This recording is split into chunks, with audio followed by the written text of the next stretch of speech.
She entered the enemy base alone. All 12 hostages walked out with her in the summer of 2007. A small coalition outpost near the Afghan-Pakistan border came under siege. 12 soldiers from a joint reconnaissance unit were captured during a nighttime ambush and dragged into a fortified militant compound deep in the Korangal Valley. Command estimated they had less than 48 hours before the hostages would be moved across the border and lost forever. Every extraction plan that came across the table was rejected. An airstrike would kill the hostages. A ground assault would trigger an execution protocol the militants had used before. And a full negotiation team would take days they didn't have. That's when Captain Amara Rains, a military intelligence officer attached to the 3rd Special Operations Group, walked into the command tent and made a request no one expected. She wanted to go in alone. Amara wasn't a door kicker. She wasn't special forces. She was a linguist and intelligence analyst who had spent the past 3 years mapping the tribal networks, power structures, and internal rivalries of the region's militant factions. She spoke Pashto fluently. She understood the customs, and most importantly, she knew something about the compound's commander that no one else in that tent did. His name was Qasim Wali. He was a mid-level warlord who had recently broken away from the larger Taliban network over a territorial dispute. He wasn't loyal to the cause anymore. He was trying to survive. And Amara believed that made him reachable. She had intercepted communications over the past several months that painted a picture of a man under pressure from every direction. His former allies wanted him dead. His fighters were deserting. And the hostages he was holding weren't a trophy. They were a bargaining chip he didn't know how to use. Amara told her commanding officer that if she could get inside that compound, she could convince Qasim that releasing the hostages was the only move that kept him alive. Her CO, Colonel Marcus Hayes, told her she was out of her mind. She told him she was the only option they had, that after 14 hours of argument, planning, and back-channel communication through a local tribal elder who still maintained contact with Qasim's camp, Amara received clearance to attempt the approach. But the conditions were strict. She would carry no weapon. She would wear no body armor. She would enter the compound under the guise of a diplomatic mediator, representing a tribal reconciliation council, a role that carried a degree of cultural protection, but no guarantee of safety. A quick reaction force would be positioned 3 kilometers out. Close enough to respond. Too far to save her if things went wrong quickly. At Oro 400 hours, under cover of darkness, Amara was driven to a drop point 2 kilometers from the compound. She walked the rest of the way alone. The terrain was brutal. Rocky, steep, and littered with the remnants of old Soviet minefields. She moved slowly, deliberately, following a goat trail that the tribal elder had described from memory. Every sound, the crack of a branch, the distant bark of a dog, sent her heart rate spiking. But she kept moving. By the time the sun began to rise, she could see the compound. It was a collection of mud brick buildings surrounded by a low wall, perched on a ridge overlooking a narrow valley. 2 armed guards stood at the gate. A third watched from a rooftop position with a mounted weapon. Amara stopped 300 meters out. She raised both hands above her head and called out in Pashto. She announced herself as a messenger. She invoked the name of the tribal elder. And she asked to speak with Qasim Wali. The guards didn't shoot. But they didn't lower their weapons either. For 11 minutes, she stood in the open, hands raised, while a runner went inside. Those 11 minutes felt like 11 hours. The gate opened, not inside the compound. She was searched, blindfolded, and led through a series of corridors. When the blindfold was removed, she was standing in a small room with bare walls and a single window. Qasim Wali sat across from her on a woven mat, flanked by 2 men holding rifles. He was younger than she expected, maybe 35. His beard was unkempt. His eyes were bloodshot from lack of sleep. He didn't look like a man in control. He looked like a man who was drowning. Amara sat down across from him, crossed her legs, and began to speak. She didn't threaten. She didn't beg. She laid out his situation with the precision of someone who had studied every detail of his life for the past year. She told him his former commander had placed a bounty on his head. She told him 3 of his sub-commanders had already been in contact with rival factions, negotiating their own exits. She told him the coalition forces had his compound's exact coordinates and that a strike package was already loaded, not as a threat from her, but as a fact he needed to understand. And then she told him what he didn't know. She told him that a reconciliation program existed, one that could offer him and his remaining men safe passage, amnesty from prosecution, and resettlement in a region outside his enemy's reach. It was real. It was a program she had helped design. And the only thing standing between him and that lifeline was the 12 soldiers he was holding in his basement. Qasim stared at her for a long time without speaking. Then he asked her a question she hadn't prepared for. He asked her if she was afraid. Amara looked him in the eye and told him the truth. She said yes. She said she had been afraid since the moment she left the command tent. She said she was afraid right now.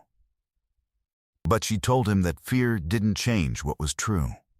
And what was true was that holding those soldiers would get him killed, not by her, not by the coalition, but by his own people, who would sell his location the moment it became more profitable than loyalty. The negotiation lasted 6 hours. Qasim left the room 3 times to consult with his men. Twice, Amara heard raised voices and the sound of something being thrown against a wall. She sat in that room alone, with no weapon, no communication device, and no way out. And she waited. At one point, one of Qasim's lieutenants came into the room alone. He leaned down close to her face and told her in broken English that she would die in this room. Amara didn't flinch. She looked at him and responded in Pashto that his commander had already made his decision, and that if the lieutenant wanted to challenge that decision, he should take it up with Qasim, not with her. The lieutenant left the room. At approximately 14:30 hours, Qasim returned one final time. He sat down across from Amara and told her he would release the hostages. But he had conditions. He wanted written documentation of the amnesty offer. He wanted the coalition to withdraw from a 5-kilometer radius around the compound for 72 hours. And he wanted Amara to personally escort the hostages out, walking ahead of them, in full view, so that if anyone on either side opened fire, she would be the first to fall. It was his way of testing whether she believed her own words. If she was willing to walk out front, it meant the deal was real. If she hesitated, it meant she was lying, and the hostages would stay. Amara agreed without hesitation. The hostages were brought up from the basement one at a time. They were dirty, dehydrated, and several had injuries that had gone untreated. 2 could barely walk, but they were alive. All 12 of them. When the last soldier was brought up, Amara looked at each of them and spoke calmly. She told them who she was. She told them they were going home. And she told them to stay close, stay quiet, and trust her. Then she turned around, walked to the gate, and stepped through it. First, the walkout was the longest 1,600 meters of her life. She walked ahead of the group, unarmed, in the open. Behind her, 12 soldiers followed in a loose column. Behind them, Qasim's men watched from the walls with weapons raised. No one spoke. The only sounds were boots on gravel and the wind coming through the valley, and at the 800-meter mark, the quick reaction force came into view. Vehicles, soldiers, medics, the full extraction package, staged and ready. Amara didn't speed up. She maintained the same steady pace she had kept since the gate. Because she knew that if she ran, if she showed any sign that the deal was breaking, someone on that wall might pull a trigger. At the 1,200-meter mark, one of the injured soldiers stumbled. Another soldier caught him. They kept moving, but at the 1,500-meter mark, Amara allowed herself to take one deep breath. At 1,600 meters, she crossed the perimeter line. The KRF moved in immediately. Medics surrounded the hostages. Security teams formed a cordon. A helicopter was already inbound. Amara stood to the side and watched the soldiers being loaded onto stretchers and into vehicles. One of them, a young sergeant with a broken arm and dried blood caked across his forehead, looked at her as he was carried past. He didn't say thank you. He didn't say anything. He just reached out with his good hand and gripped her wrist for a moment. Then, he let go. Colonel Hayes was waiting at the forward operating base when the convoy arrived. He watched the hostages being offloaded, watched the medics go to work, watched his people come back from the dead. Then he walked over to Amara, who was sitting on the tailgate of a truck, drinking water from a canteen. He asked her how she did it. Amara looked at him and said she didn't do anything extraordinary. She said she just told a desperate man the truth and gave him a reason to believe it. Hayes shook his head and told her that walking into that compound alone, unarmed, with no backup, was the single bravest thing he had seen in 22 years of service. Amara took another drink of water and said she didn't feel brave. She said she felt like she was going to throw up for about 10 straight hours. Hayes almost smiled.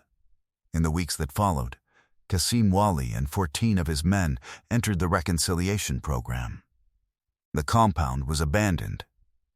The intelligence Amara had gathered during her time inside was used to dismantle 2 additional networks in the region. The 12 soldiers she walked out of that compound all survived.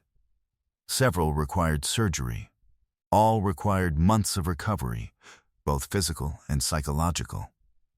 But they went home. Amara was recommended for the Distinguished Service Cross. She declined the ceremony. She said the award should go to the soldiers who survived captivity, not to the person who talked their way through a door. Her commanding officer submitted the paperwork anyway.